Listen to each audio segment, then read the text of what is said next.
Mi Note 10's 108 megapixel camera has the highest pixel count and image sensor of any available smartphone on the market.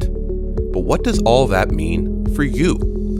Let's break it down by comparing a sensor to a forest. In this forest, each tree represents a pixel. The total number of trees represent the size of the photo. The quality of the wood from the trees represents the quality of the photo. Under the same light conditions, some trees can produce high-quality wood. The total amount of wood is not high.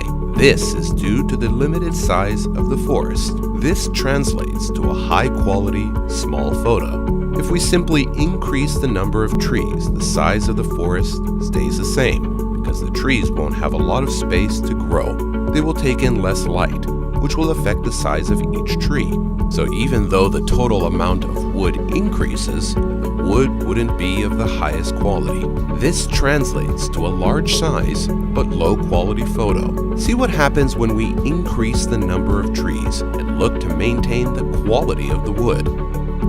We need to expand the size of the forest so that the trees can take in more light.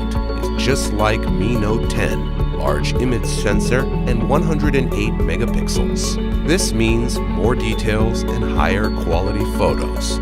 Start capturing high quality panoramas and see more details than any other smartphone photos. Too far away? No problem. You have enough pixels to zoom into your photos and still see every detail. Experience 108 megapixels for yourself with Mi Note 10. Enjoy high quality photos.